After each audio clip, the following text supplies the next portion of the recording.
Welcome to Station Talk, powered by the Firehouse Tribune, with your hosts, Tom Marciano and Nick Higgins, two firefighters with a passion for all things fire service related.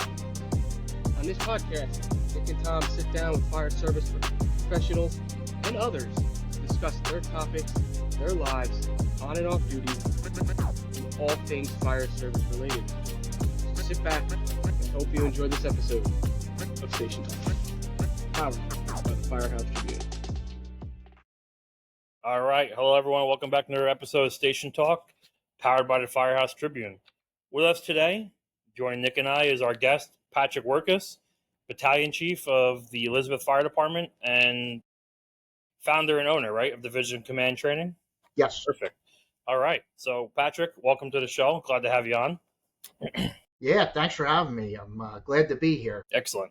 So, we'll get right into it. We're going to start at the beginning, obviously, like we do most of our podcasts. So, with over two decades of fire service, what drew you into the fire service and what keeps you going all these years?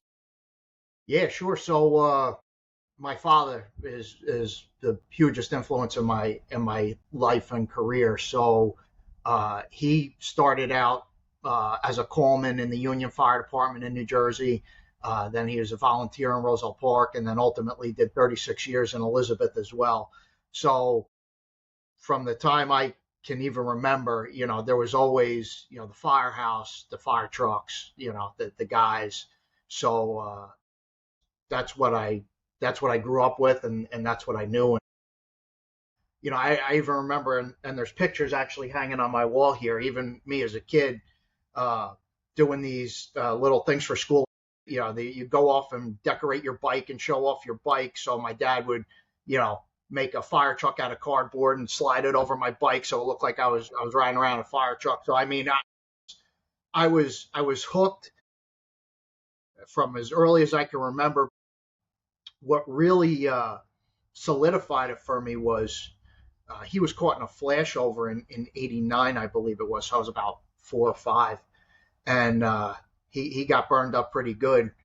And I remember when he was coming back from the burn center, there was a line of fire trucks outside of my house with the guys lined up to welcome him home. And I was like, this, the brotherhood, like, look, all these guys are here to just welcome him home, and I knew from that point on, that's what I wanted to do. I would hang out at the firehouse incessantly. They probably wanted to kick me out of there half the time in Roselle Park. But yeah, so that's what got me into it. I guess that would be what drives me still today, although there are a lot of other things that drive me today, which we can get into. But yeah, that was the early beginnings there in Roselle Park, which I was a volunteer there for 16 years prior to me moving to where I am now in Berkeley Heights, and I'm volunteering here in Berkeley Heights now. So, the fire department is very much a part of my life. You've been like into the job before you even get on the job. Yes. Yep. I admittedly, and I know, there'll be guys watching this who remember me as a kid. I used to have a blue light, like one of the old rotators on my bike, because it had the magnets on it. So I put it on and attached it to one of those RC car batteries and would like tape it to my bike. And I would go, my father had the I think it was a Minotaur 1 or a Plectron at the time or whatever. So I would hear that thing go off and I'd hop right on my bike and shoot right out to, it was a 1 square mile town, so it wasn't that big.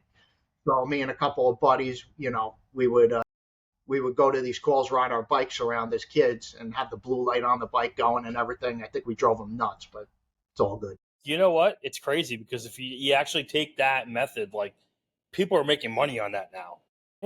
With social media and YouTube and stuff like that, like, everywhere we go, we have a solid group of kids in our county. They gotta be like between the ages of 10 to 12 and maybe 13. Like, their parents are taking these calls, and wherever we go, like, they're on the corner of these intersections and they're watching us go by and they're posting it on there, and it's insane. Like, yeah, I kind of wish Instagram was around back then, because I would have made a killing. I was going to all these things, right? But same, we have the Union County Fire Buff, Kid Doug. And there's a few of them out there. Westfield Fire Buff. and they're all good. They're all great guys, well, kids. I mean, they're they're riding around on their bikes, but they remind me of me, what I used to do, except I didn't have the cell phone or the social media like they do now. You're right. Yeah, there's this kid Kyle who's always at like all of our calls and like all of our major fires, and Nick and I use him for our articles picture sometimes. Like he'll post a good picture and I'll be like, hey, you know what? I finally messaged him. I was like, if we tag you in like our photos, like, can we use your photos for our articles? And he's like, yeah, absolutely. So all we do is we put it, we just tag him for the photo, and boom, there you go. Yeah. No, it's awesome. I used their photos for my article in May. You know, they're a great resource. Yep. And they love us. That's the best thing about it, right? And look, I understand there's some guys out there who might frown upon them being there. There was guys when I was around doing it, right? And I think that's crap, though, to be honest with you, because you have aspiring kids who are into the fire service who may be in the leadership role one day, and even if they're not, who cares? If they follow us around in their adulthood, they love us, right? They think what we do is great. I don't know why we would discourage that. Right. I agree with you 100%. As long as they're doing it in a safe way. We had a fire. Years ago, probably 2 years ago at this point, and the Kyle kid was there with his father, and his father used to work with me. So like I am on a first name basis with his dad and stuff.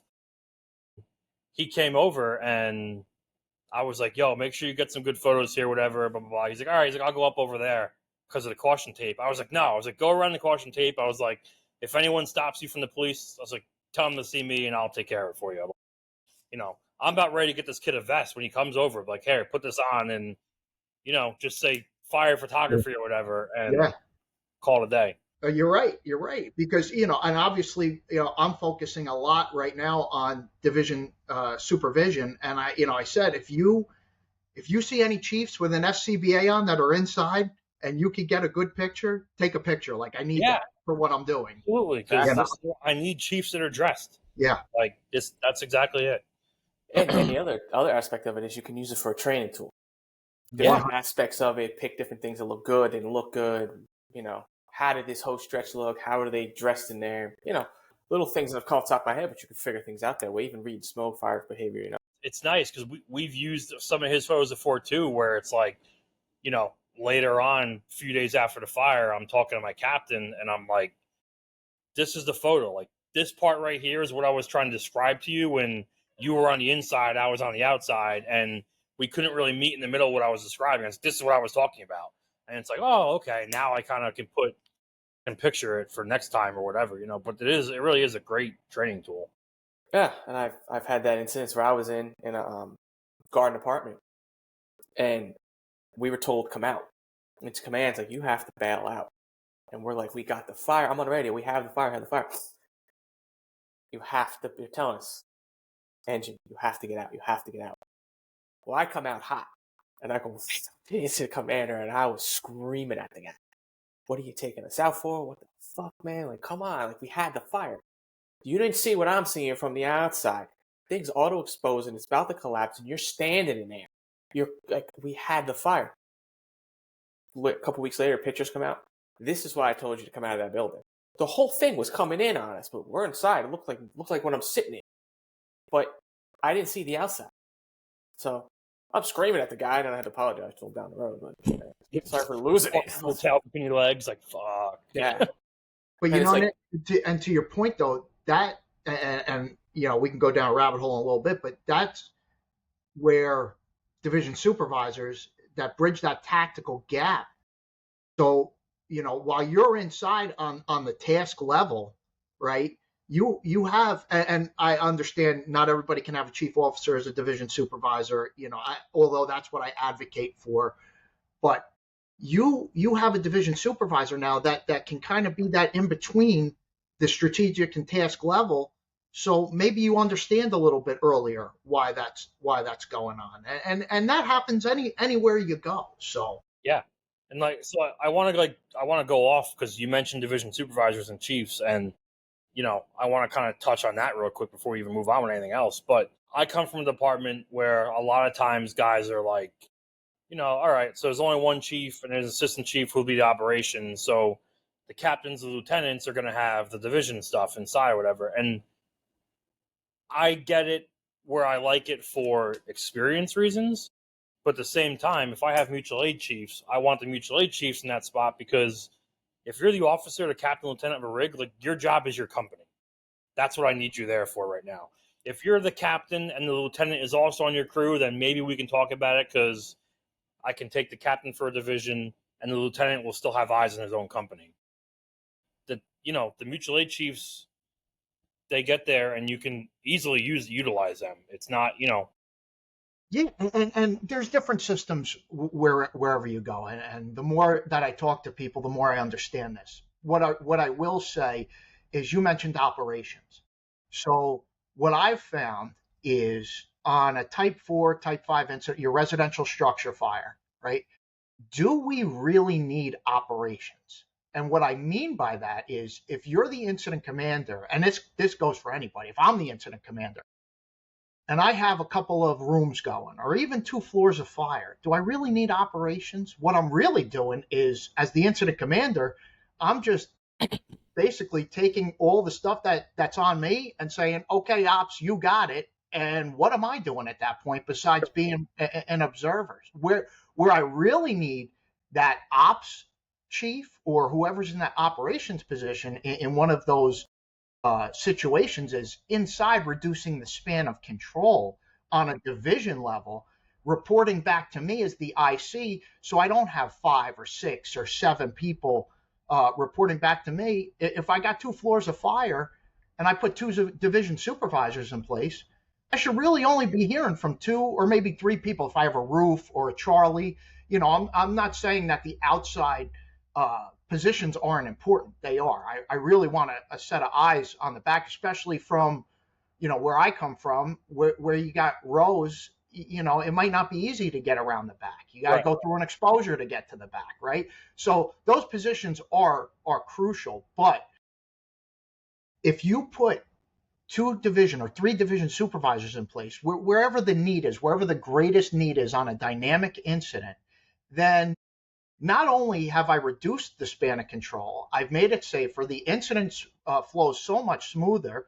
The radio traffic dies down drastically. Tremendously. Oh, yeah. Yeah. And not only that, but yes, I understand that until you put a specified or a specific safety officer in place, the incident commander is still the safety officer.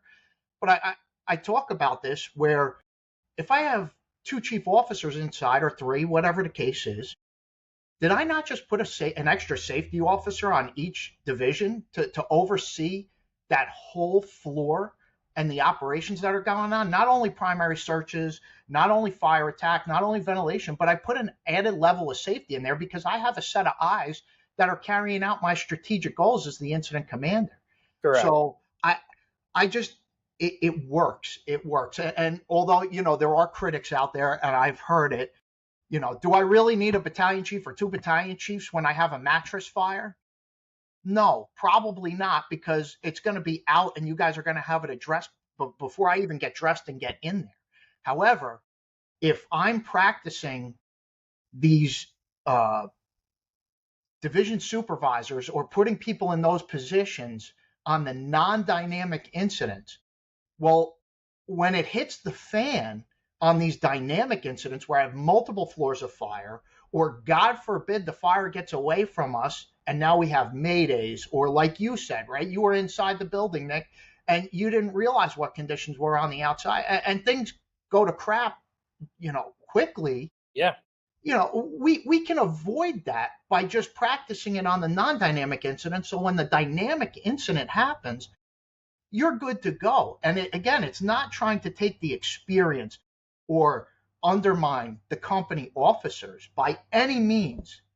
But like you said, Chief, their job is to oversee those task level tactics that their company is, that they're taking.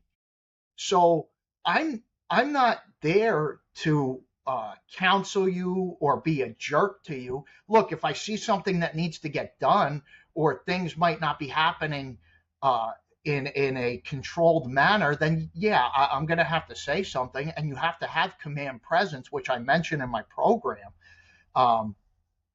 But Chief Anthony Avillo says it the best. Somebody has to be the adult in the room. Okay. Yes. And that to me is whoever the division supervisor is, right? And again, depending on your department and the manpower that you have, it might be a captain that's on your Division II supervisor, and it might be a battalion chief that's the Division III supervisor, right? But when you can have those extra chiefs, the mutual aid chiefs, the automatic aid chiefs, the mutual aid coordinators, I mean, we are very good at that here in Union County, where we'll go to an incident and the general staff positions need to be filled. They utilize us. We'll have a command post coordinator. We'll have somebody there with accountability. But if 4 or 5 of us are showing up and the chief needs us, hey, take Division II for me, right? That's it. And I would say most have embraced it because it's nothing new, right? I mean, I like to think I'm bringing a new flair to it in this area to kind of raise awareness, but it's been around since my father and before has been on the job. This is not a new concept, but it works. And every fire I go to that we put it in place, it works. And it's very hard to convince me otherwise. Even on these non-dynamic incidents, again, there are critics out there, and you hear a few people chirping, and that's fine. Everybody's entitled to it. But I was a young fireman too once, right? I was a young volunteer that thought, this is stupid. This guy doesn't know what he's talking about, and I'm sure there are young firemen that say that about me and other chiefs, and I get that. But what I try to do is, and I believe I do, is stay in the books. Not only stay in the books, but actually go to fires and get that real world experience, train as much as possible, and really have a good, well-rounded base so you can keep up with what's going on in today, right? We have plenty of chiefs in the fire service that once they're chiefs, they think they're the best thing since sliced bread. They don't put on their SCBA anymore. It's I'm standing outside. I don't need that. I've experienced it. No, I got a whole bookshelf right over here to make sure that I'm still in the know. I follow the podcast. I watch everything. I watch what these young guys are saying, what they're thinking, what ULFSRI is putting out. You have to take what works for you, because what works for Elizabeth or Union County Mutual Aid, might not work in the next county over. So you have to take the best of everything and mold it to what really works in your area. Yeah, 100%. And for me, I'm in Middlesex County. I live in Somerset County. I'm a fire in Middlesex County. My department does what you're saying, and I didn't realize it. The town kind of put it all. We were doing our own stuff, and now it's more like box alarm style. But the district that I'm out of, they're doing that because they have the abundance of chiefs. We have 3, 4, 5 chiefs, and you're on a 2nd division fighting a fire, and there's a chief officer up there. Like, what are you doing? There's an officer with our crew. No, I'm here to supervise. I'm here to see what's going on with the engine company, see the truck company, and it works. And when you start thinking of dynamics, thinking of strategies, I love talking strategy all the time. So you're like, I'm all engaged on this conversation. Putting it in your mind, you think in span of control. Imagine being the incident commander, and you have a roof op, you have a Division II search, and you have a suppression team. First floor, you have a search and maybe a backup line or suppression team. How many radio communications, like you said, are coming into you? And you're trying to focus on your task, and you're trying to get your IAP and everything else down, and watching the building from the outside. That's a lot of stuff for people to be calling you. Now you limit it to probably 2 people, 3 people calling you. And you could look at what you're doing at your car or your truck and making it more of a strategized system. To back up like what you're saying, I'm sure every incident commander is different. When I'm an incident commander, I don't even like a lot of people talking to me. Like if I have guys on different divisions or whatever, and that engine company is talking to the division guy and says, hey, we have a pocket of fire over here, I don't need that division chief to talk to me and say, hey, there's a pocket of fire over here. I don't care. I have you in there so you can handle that. When everything's out, then you can come talk.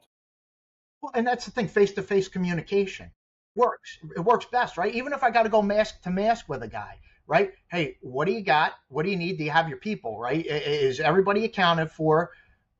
So we're guilty of this too. You know, when we run, which we're in the process of changing as well. I just wrote a little bit of an update to the guideline that's going through revision, but you know, we'll call for a par, and each company officer, you know, accounts for their members, right? But we're going through, okay, Engine 1, do you have par? Engine 2, do you have par? Engine 3, do you have par? If I'm on Division 2 with Engine 2, 3, Ladder 1, and Rescue 1, I should just be able to say, you know, Command for Battalion 6, Division 2, I have par with these companies, done. You just, 3 seconds, you just accounted for 4 or 5 companies. It's done. And on top of that, I was one of them. I'm trying to get a word out as the rescue captain, trying to let, you know, command know that primary searches are negative, and all you get is the bonk on the radio because everybody's on the radio. Well, we don't need to do that anymore. If there's a chief on that floor or somebody is a division supervisor, chief, primary search is negative up here. We checked all the rooms. We're all clear. Yeah. Great. Thank you. Now, when fire attack is taking place, ventilation's taking place, I can give one report to the incident commander saying all these things are taking place. We're looking good up here, or the fire's taking off on us. Tell the guys upstairs to be careful. Whatever the case is, it streamlines the communication. Yeah, at the end of the day, an incident commander should be able to turn his back at times and be able to look away. And these guys have everything that need to be done without having someone from the outside and blasting off all these orders. And all you have to do is say, do I have this? Do I have that? Yes. This is what we're doing on Division 2. We have a par. Search is complete negative. Search is complete positive, or exiting the structure, extricating the victim, whatever. But you have less, you're decentralizing a command and less micromanaging. So you're kind of giving people more autonomy to think and operate as firefighters and officers at the same time. Got to put them in there because you have someone in there doing that aspect. And you have 2, technically maybe 3 at the same time, company and command level, all in there. And that's it. And for these lower staff departments, right, that might not be getting the amount of resources that we are, I understand. You know, if you have 4 people on an incident, do you really need to decentralize right away? Well, no, you have 4 people, so how can you? But when you start getting those resources in, which hopefully you do, or you have a plan in place to start getting those resources in on these dynamic incidents, that's when you need to start decentralizing so you don't let the incident get away from you, because it will get away from you. Yeah, you know, I brought this up the other day where we obviously, you guys know Elizabeth, we don't have a whole lot of brush, right? It's a pretty urban environment. Along the turnpike, we have a ton of brush, and of course, the day I'm working is when it goes up. And you know, we ended up with a 3rd alarm brush fire, and I had to special call in an ARF truck from Newark Airport and the Union County water tender because we needed water. Yeah, I got a lot of them, and I don't know about a brush area. And the incident started to get away from me, right? Because I have 11 companies coming in. The span of control started to exceed what I could deal with. And the chief of department was actually in the area. He was leaving a class, and he comes by, and, you know, I have the structural firefighting mindset. And he goes, hey, let's just decentralize this thing. We're going to create 3 divisions. We're going to create a southern division, a central, and you're going to take the north. I'll assume command, and we're going to get a hold of this thing. And no shit, in 5 minutes, we were squared away, you know. So I'm like, and of course, here I am. I'm teaching this, and I'm like, yeah, like it clicks, like it works. It works. You could plan a birthday party and decentralize it, and it works, right? You know, look at Extreme Ownership. Jocko Willink, he talks about it in Chapter 8, decentralizing command, right? It works for anything, but especially us in the fire service. You're Yeah. going to have a hard time convincing me otherwise. I love doing it like that, partially because it works, partially because I like getting the nerdy setup portion of it. You know, like I like to be able to have that kind of like technique, but it does work. And in brush fire world, you know, I'm a big believer in just call more than what you think you need, because the worst comes to worst, you don't use them. But we have a bad habit up here in our county that a lot of times people get on scene, they have a decent sized brush fire, and they'll call like, I don't know, 3 mutual aid companies, and then they'll call 4 more, and they'll call 3 more, and it's like, why not from the start just say, you know what, I need 10 brush trucks or whatever, water, whatever you need, and try to get a hold of it. And of course, in your aspect down there, you know, the wind is the worst part for brush fires, and you're on a turnpike where it's always windy. So Yeah, I got the IKEA there. I got Newark Airport on the other side. I have hazardous materials rail cars that are running right through it. So, you know, not only do I have to worry about structure protection, but I have to worry, you know, about critical infrastructure as well. To back off of like the brush fire stuff, because you mentioned the airport, are any of the ports, is that any of your fire district, like the seaports and stuff? Yeah, the Elizabeth Seaport is all ours. That's all you guys, right? And Terminal A, Newark Airport, the Newark Airport parking garage, that's all that's all you? Elizabeth. That's all us. And then obviously airside, they have the aircraft rescue firefighting units from the Port Authority. But any major, so anything alert 2 that sounds like it could be like a hydraulic failure or any obviously aircraft crash, they're calling us in as their mutual aid units, you know, for rapid water resupply, to assist with searches. Airside initially is ARF, but they'll call us in for help. And look, on that brush, we'll call them if we need additional water or resources. So we have a good working relationship especially with their command staff. Actually, my father, he went on to become the deputy of training for ARF there, so he's there. Chief Weiserzak's the deputy in Newark. We have a very good working relationship. They'll come out if we need it. We'll go in if they need it. But anything landside, that's all us. That's the Elizabeth Fire Department and the Newark Fire Department. Yeah, I didn't realize that. Is the ARF department that's on the airport property in Newark, is that Newark Fire or is that Port Authority? No, that's Port Authority. Port Authority, okay. Yeah. So any aircraft rescue firefighting is all Port Authority, and just like it is with JFK and LaGuardia, it's the same. They're calling in FDNY for mutual aid. Same with us in Newark. So Newark will come in from one side, we'll come in from the Elizabeth side. You know, makes sense. Depending on what's needed. But anything in the terminals, if we need ARF, they'll come and assist us. But if there's an alarm activation or a report of fire, that's the municipal fire departments that are going there. Do the seaports have any kind of rescue response, or is that strictly just you guys that handle everything? So they have the police department has their ESU, but depending on where they're stationed and located at the time, normally we're getting in there first. Newark has their fire department and their EMS rescue that'll come in down there. But anything in the Elizabeth Seaport, we're getting called. Yeah, makes sense. So you wrote an article for Fire Engineering that focused on the role of division supervisors and covering their responsibilities. Did everything that we just talked about, was there anything that you wrote in that article that we didn't like just touch on, or anything that you feel that needs to be emphasized? So what I will emphasize is, and what I really didn't add in the article, which you're looking back, and I wish I shouldn't, you just had him on not too long ago, is Andy Starnes, right? And the importance of thermal imaging. And I say this all the time now because it's the truth. Even as a battalion chief, I didn't realize what I didn't know about thermal imaging until I started listening to him. I mean, he is a wealth of knowledge. And if you aren't following Andy Starnes yet, which I'm sure people who are listening to this already are because they're proactive, right? But if you aren't following Inside Fire Training, you should be following Inside Fire Training. What a mind-blowing amount of information, to the point where I took his collegiate-based class through Western Kentucky University, the intro to tactical firefighting thermology. I went and took that, and I just signed up for level 1 thermography in Charleston, South Carolina.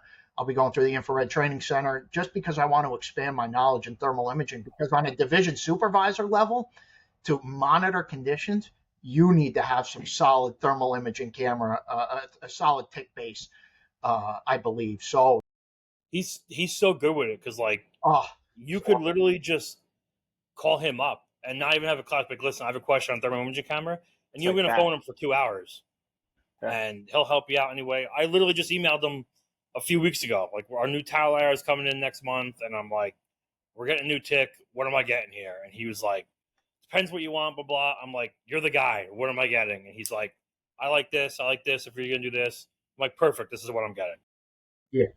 You know. That's and he, you know, what I love about him is he gives you, it's not just one brand of thermal imager. Oh, he'll give you everything. He'll give you the nuts and bolts. If you have FLIR, he's going to tell you all about FLIR. If you have Seek, he's going to tell you all about Seek and the pros and the cons, or Bullard, or whatever you have. He's not going to shove a product down your throat. He's going to tell you, based on his experience and his research, what he's found so far. And here's the pros and cons to each of them, and you make an informed decision. You burn with them. You look at it, and that's one thing, right, that the fire service as a whole, and I'm guilty of it too, is we used to take the thermal imaging camera and go, oh, that looks cool, you know, right, or put it up against a light ballast or something. We never even burned with it, and we're making a decision on a thermal imaging camera based on non-heated environments, right? So, and everything he says, I'm like, well, I did that. Oh, I didn't do that. You know? And so I believe a lot of his material and a lot of what's out there can be integrated in a division supervisor level. And the program I created has a lot of that information in there, and will continue to grow as I keep taking these classes and learning more and listening. And there's others out there, right? You know, Mike Daly from New Jersey, John Dixon, they are very much into it. Danny Arroyo from Perth Amboy, he's up and coming as well. You know, I like to say we're the up and comers of New Jersey, right? So at least I hope so, because you know, the passion that these people have in the fire service is great. And but yeah, that was one thing I wish I had added into that article. But there's a lot about you know, command presence that falls into it. I'm actually writing another article now. Hopefully it'll get picked up on legacy duplex fires. I've been to a bunch of those now, where division supervisors come in clutch on these duplex fires, where you're operating for a while and maybe one side of the duplex is going, and we can still save the other side and maybe not let the whole thing go. So I'm working on that now, fine tuning a few things. So hopefully I'll be submitting that within the next month. But yeah, so I just the thermal imaging is something that I would say I would expand on in the article. But if you haven't checked out the article, please do. It's in May, the May edition of Fire Engineering. It's something that I'm very passionate about, and I definitely plan to expand on. It's a good article. I read it, so it's a good article. Appreciate it. Yeah, no, absolutely. I saw the name, and it's interesting because when we first talked about bringing you on the show, I'm like, you know, the name sounds familiar, and I wasn't like pinpointing it, and I'm like, oh, now I can, you know, now it's good to put the face with the name and stuff like that. And no, it's great. And you know, you're doing a lot with the fire service. You, even besides small training and articles and stuff like that, you also mentioned stuff like the National Fire Academy and the Executive Fire Officer Program. Like, what are your thoughts on that stuff? So when I talk about being well-rounded, this is part of what I'm talking about, right? So my job right now, I'm not on the line. I'm in staff in Elizabeth, right? So I'm an administrative battalion chief. But the beautiful thing is I still get to work on the line.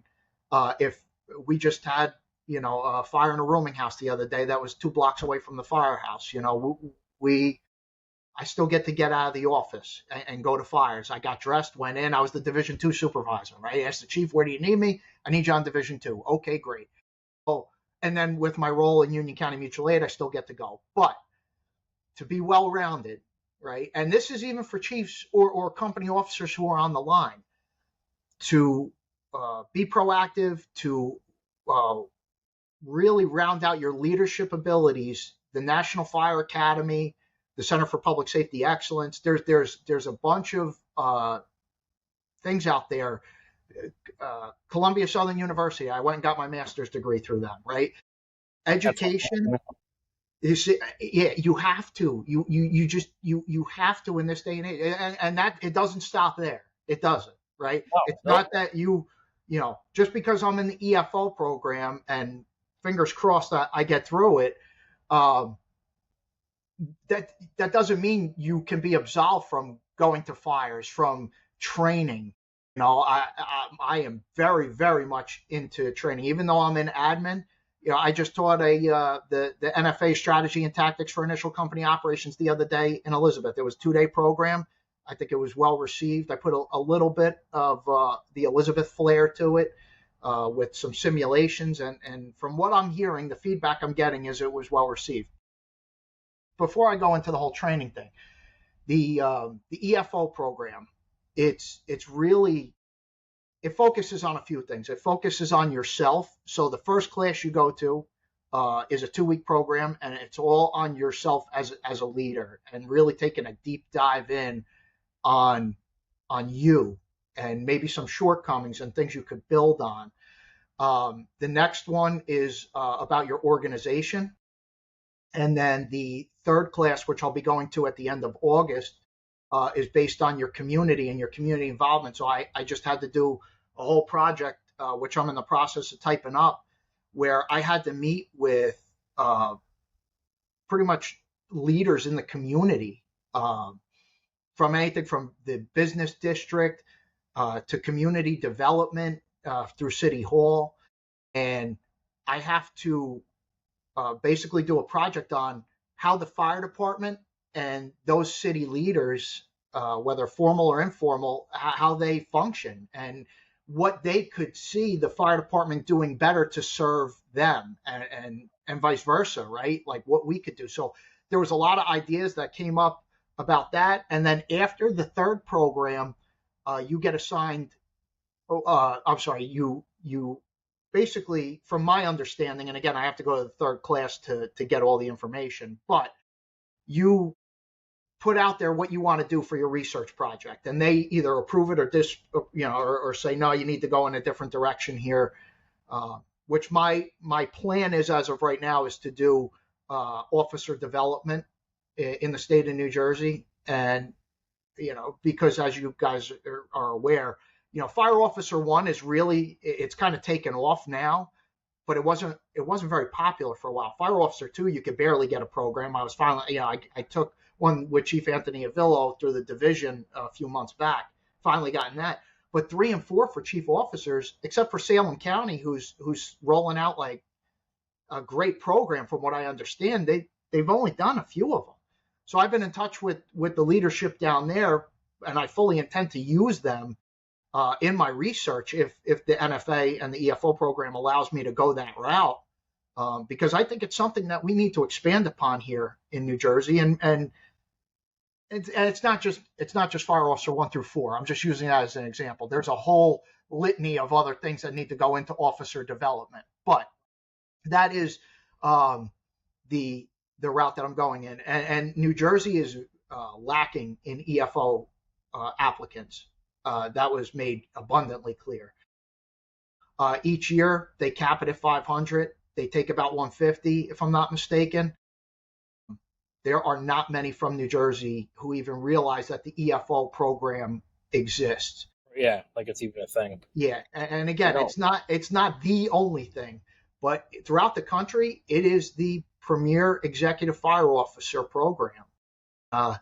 I can't say enough good things about it, and not even just the program itself, but the friendships that you make, the contacts that you make that are outside of your bubble, just to run things past.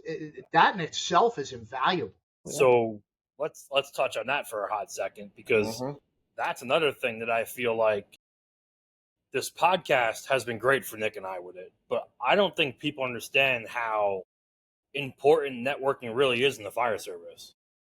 Like, to get to know different aspects, and I've come to learn about, I don't know about Nick, but I've come to learn with this podcast that I was just talking to my supervisor about it the other day. Essentially, you have the way New York, New Jersey, and Connecticut do things, and there's the way the rest of the country do it. Like, that's pretty much what it comes down to. The tri-state area does their way, and everyone else is, you could probably even conclude Massachusetts in that. But, like, other than that, things seem to be a different world. And it's really fascinating to get to understand that aspect of it. I've taken ideas from people from the West Coast or from the Midwest and stuff like that and said, hey, this is a good idea to do in our department. Because in all reality, I think some of the big departments in this area, the Hartfords, the FDNY, obviously, the Jersey Cities or whatever, like, they get tossed down our throats sometimes. A lot of the volunteer agencies that are around don't have to operate that way, but they choose to because we're always in the shadow of, like, Big Brother. But some of these career departments that are in the Midwest, they do operate how the volunteer departments do out here.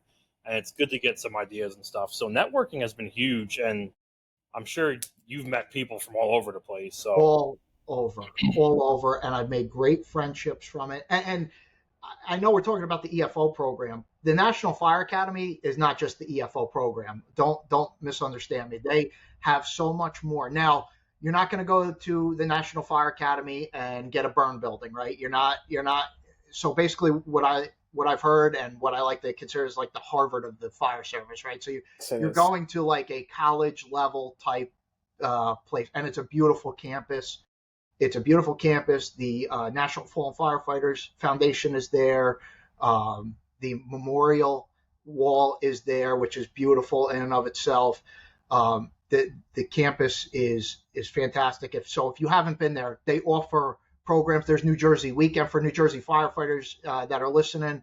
But each state has a national weekend. Some are off-site, some are on, but they're always offering. Follow the superintendent, Eric Skablix, if you're on LinkedIn. He puts things out all the time, which he's a phenomenal individual. He's a phenomenal guy. He's on LinkedIn. Follow him. He's very personable. You could go right up to him and talk to him. Again, another guy who will give you the shirt off his back. So if you haven't been to the NFA, please do yourself a favor and go. The only thing that it's going to cost you is what they call a meal ticket. Depending on how long you're there, you pay for your meals, but they offer up free lodging. There's lodging on campus. But you could take anything from company officer level classes. There's EMS, there's hazmat, there's chief level officer classes, and then all the way up to the executive fire officer program. But I truly believe that the courses I've taken at the NFA and the executive fire officer program so far has really helped me refine my voice as a leader. It's validated importance of ethical leadership, right, and development at every level, and hopefully it'll continue on throughout my fire service journey. But if you haven't gone, highly recommend it. Yeah, absolutely. And the backup on that is, I don't know if you heard yet, Chief, about New Jersey Weekend. It's been rescheduled at the NFA, so that's going to be coming up the end of October for New Jersey. So anybody listening, that's highly recommended. And also the EFO, the Leadership Symposium, it's going to be in the middle of October. Yes. So another thing you've been talking on, highly recommended. So if people want to get part of these things that are from Jersey or just the area, these are some of the things that are when coming I was out. applying to EFO, I went to the Leadership Symposium. I wanted to talk to leaders that are aspiring, who've been through the program. They put out some great content, and I believe if you can't make it, even though you should, because the experience is worth its weight in gold, they also have it online as well. So you'd be able to watch the symposium online. They did last year. So I appreciate you plugging that, because it's very important. It's only, if you're in New Jersey, it's depending on where you're at, from me in Berkeley Heights, it's just over 3 hours to get there. It's a car ride away, So there's really no excuse for us in New Jersey. And even the flights, if for your listeners who aren't in New Jersey, who might be, in different parts of the country, they cover the cost of you going there. So I think you can go up to 2 times a year. I'm pretty sure that's the rule. But yeah, listen, they just posted openings in classes that are coming up. So hop on and go. Even if you just Google National Fire Academy, look for open courses. They have the email listing, so like they'll email you the classes that are coming up. Yeah, I get that too. So it's always like, and it's not just like they say, hey, next week we have this class. Like they're telling you months out, you can plan for it. Like they're giving you a heads up. So in addition to being, you're writing your articles and taking all your trainings and Chief and Elizabeth and whatnot, you started Division Command training. So I felt like I needed to give myself another challenge. Yeah, I get it. I mean, listen, Nick and I are on the same boat. I'm literally in the process of starting my own training company. We're going to move like our lectures and stuff like that into that aspect of it. And so I get it. Like you are an influence with that aspect of it. But when did you start Division Command training? And was there something specific that gave you the idea or maybe like the urge to be like, I need to start this? It was based off the article. I'll be completely honest with you. Is after the article came out, I had listen, not like hundreds of people emailing me, but I did have interest in saying, hey, do you have a program? Do you teach? And I teach in Elizabeth and for the County Fire Academy, but and talking to my dad, talking to my wife, which again, I don't want to fail to mention her because without her and my kids, none of this would be happening. She is very tolerant of everything that I do. But she, she's kind of like, you have something here, So I said, it's not just the division supervisor program. There, I teach other programs out there, especially, I don't feel there's a lot of classes specifically related to officer development or the battalion chief level specifically. So, I'm very involved with lithium-ion batteries and micromobility and EVs in Elizabeth. So I do have programs out there, but the main program is the Division Supervisor Program, which is going. I actually just got notified yesterday. I have been accepted to the Division of Fire Safety's CANE programs. So I'll be teaching for them coming out in the fall. Look in the fall catalog if you're in New Jersey. The class will be out for them. But yeah, I started Division Command training based on the passion that I have for what I wrote in the article and what I'm going to continue to expand on. And I feel that I can bring a little bit of new flair to what's out there already. As I'm a young chief, so I'm 40 years old, right? But I feel like the experience I have from the volunteer side and the career side, company officer, chief level officer, I feel I could see both sides of the fence and be able to tailor that to different departments. And I try to, as best as possible, get as much credit for you. If I come in to do strategy and tactics, if it's the NFA program, I'm going to make sure that you get the NFA credits. I'm going to make sure if you're in New Jersey, you're getting Division of Fire Safety credit. If your department's an eligible organization, I'll lead you through that to make sure that you get as much as you possibly can. And you're going to get a certificate through me anyway for whatever class you decide to take. But if you go to divisioncommandtraining.com or I'm on Instagram, Division Command Training, you could see whatever I post up there, or the classes that we offer. And if you have something that you think we could offer that maybe isn't a canned program that's on the website, let me know. We'll talk about it and see if we can make it work. And if I can't, I'm going to lead you to the right people who can, because I want to see everybody succeed. But I am not blind to the fact that there are plenty of other training companies out there. There are plenty of knowledgeable people out there there's people more knowledgeable than me. I get it.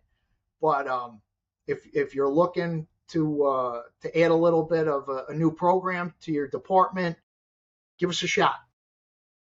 That's all I'm asking for. Take a look at the article. There's going to be more coming from me, hopefully. As long as fire engineering keeps picking me up, these departments keep bringing me in, and I can keep getting the word out and being guests on podcasts such as yourselves. I truly appreciate the opportunity. But yeah, I'm very passionate. I don't do very much outside of the fire department. I got to balance family time by all means. That's very important. But I don't really fish. I golf every now and again, but I suck at it. But everything I do really is fire service related. I feel like I have a message to put out there with my 20 plus years experience between volunteer and career. I did a little stint in hazmat. I've been in EMS, so I kind of get multiple aspects. I was a captain in the rescue. I was a captain in the engine, so I get. I think I have a good base between admin now and operations to kind of really bridge that gap. That's our motto, right? Is where strategy meets tactics. I feel like I have that, and I can bring that out there to the fire service.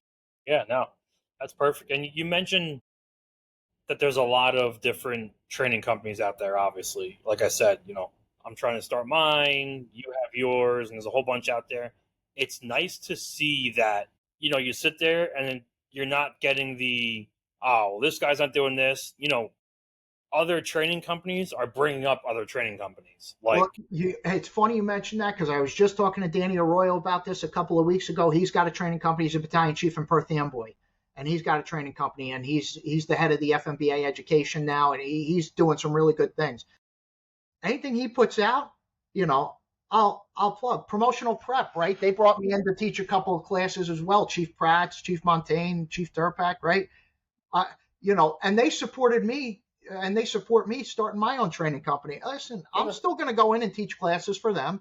If Danny asked me to come in, I'm going to do it through Chief Seeberger from, he's got Superior training. He asked me to come in and collaborate with him on a class. I'm in. Anything fire service training, I'm in. I don't understand why, there are groups out there that have to put others down.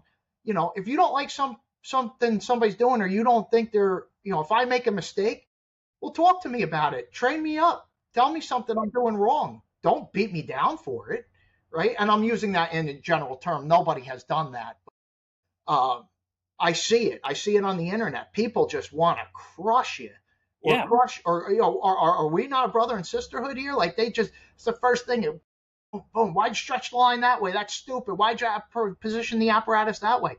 Because maybe that's the way they do it in that department. Maybe it's not the way you do it in your department. Right. Can we stop killing each other?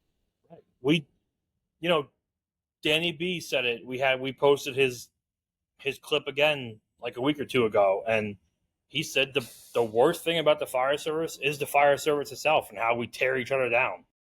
And it's like, and one more thing on division supervisors, because this came up also is, you ever hear of buddy boxes? Yeah, that's ringing a bell to me. Apparently that's when you don't like the guy next door to you, so he calls the department 5 towns over. Right? How about you create those relationships? You bring each other together, train each other, or say, hey, here's how we do it. Can we kind of meet in the middle, so I don't have to go 5 towns over for that next guy, right? So I don't like the way the chief does it, so I'm not going to put him on that division because he's a cowboy, right? Have a conversation, instead of, I understand we are very ego driven and personalities are going to clash. Are there guys that I don't like? Sure. But it doesn't mean I have to go have a beer with them later. But damn, when we're on the fire ground, I hope we'll be able to work together. Yeah, absolutely. I don't need to like you to be my division guy. Like, I need you to know how to do your job. Yeah, that's all I care about. You need to put the right person in that position that knows what they're doing. It doesn't have to be a friend. That's it. Chief, we got a city here that gets calls, or that was like surrounded by volunteer companies, and when the volunteers get fires, like that career department doesn't move, and I don't get it. Like, you know, daytime, you're in the volunteer service, you get daytime crews are light sometimes. Why would we not call the engine that has guys sitting in the firehouse? I just don't understand it, and I don't know if that is a career volunteer thing out there. I don't know too many people in those departments, so I don't try to judge it, but it's like, we are very lucky here in Union County to have the system that we do. We don't get a lot of that clashing. It's CAD driven, right? So if you're the closest, you're the closest company. Now the volunteers during the day, or if you don't hit available on that you're available in quarters on the CAD, I think it gives you like a 5 to 8 minute like penalty, like they call it. So you're going to the firehouse, but it's going to pick the closest units. But if you're in the firehouse and you click available, well, if you're in the next town over, you're going, so we don't really have that issue. Everybody works together pretty well, I'd like to think. We don't have that buddy box issue, but there are automatic aid agreements that make it work well. Fanwood just had a job last night. Scotch Plains it's Scotch Plains and Fanwood. Fanwood's in the middle of Scotch Plains. So them guys created an automatic response plan, and they work very well together, and they're solid volunteer departments. They can keep a one alarm fire to a one alarm fire, So if you see a need, create something that's going to help you. So it's just proof in the pudding that if you're willing to put in the work, you'll be good to go. I agree. This has been this was solid. This was a good one. Everything that I wanted this episode to be. This is exactly what I wanted. This is actually episode 1 of 2 for today, actually. I got another one later. Yeah, we have Dave Robertson on later. I have a wedding, so I won't be in that one. Nick will handle that one by himself. But I was looking forward to this like all week. I was waiting for it. If I could just add one more thing, before I forget. I know we talked about the National Fire Academy and EFO. I'd be remiss if I didn't mention the Center for Public Safety Excellence and the credentialing that they do. Not only do they do credentialing for individuals, but they do departments as well.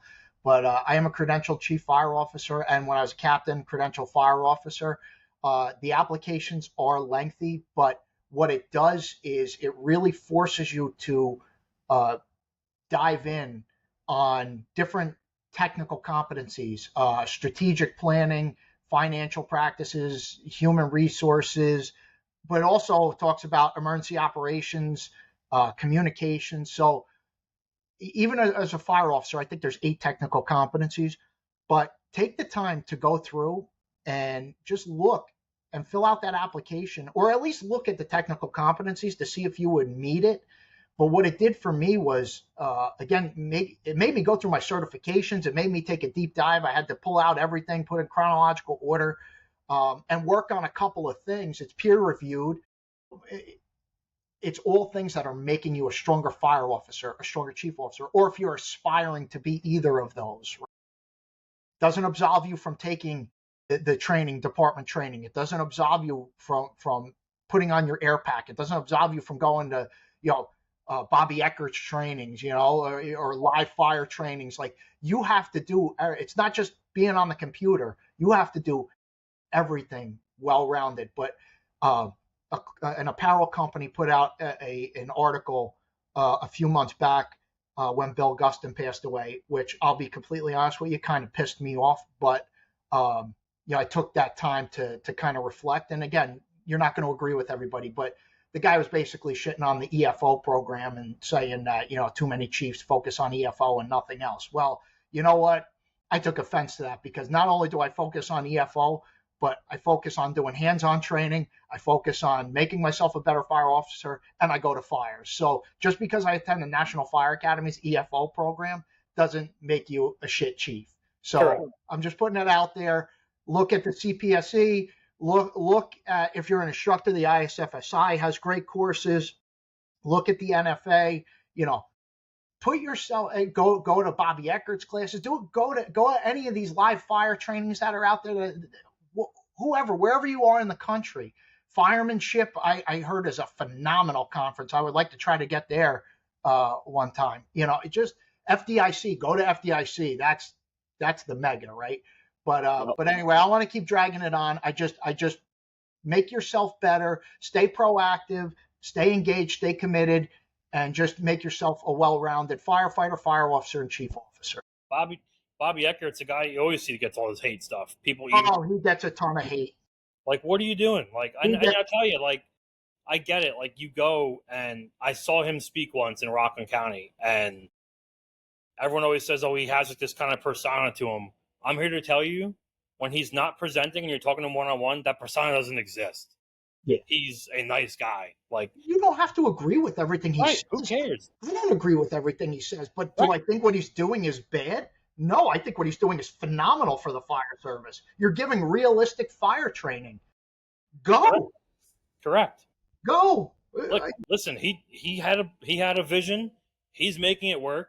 He's got people following him, and he's giving people, you know, they're getting their real hands-on stuff. And minus being a Flyers fan, I don't really have anything bad to say about the guy. So I got my Rangers stuff hanging up over there. That's even worse. No. See, we're not going to agree on everything, but can we still have a conversation? Correct, exactly. It's just weird that the Jersey guy has the Ranger stuff and the New York I know. stuff. I know. I got the Anaheim Duck stuff, so I mean, yes, there you go. So, Patrick, this was awesome. This was everything I wanted it to be. We really appreciate you coming on, and I'm sure we'll have you on again for whatever else, and whether it's another topic or just a straight up bullshit session. And I'd love it. We'll get you in for speaking, and when I get my stuff up and running, I will definitely bring you in and have you teach something up on my side. So, absolutely perfect. Nick, you got anything? I'll talk offline. All right, I'll keep the conversation going. That works. All right. So until then, thank you all for tuning in, and as always, keep an eye out for our future episodes. We'll have all of Chief Workus' stuff posted and his links and all different aspects. You can get a hold of them and get some classes in your department. So until then, work hard, stay safe, and live inspired. Thank you for tuning in to the latest episode of Station Talk, powered by the Firehouse Tribune. We hope you enjoyed today's content. We would appreciate it if you could give us a 5-star rating and or leave us a review. Be sure to stay up to date with our latest news, articles, podcasts, and events by visiting us on our Instagram page at FH Tribune or our website, thefirehousetribune.com, or on our Facebook. Just search The Firehouse Tribune. You can also contact us regarding our presentations, or even if there's a topic you'd like to hear on Station Talk. We'd love to hear from you. Until next time, work hard, stay safe, and live inspired.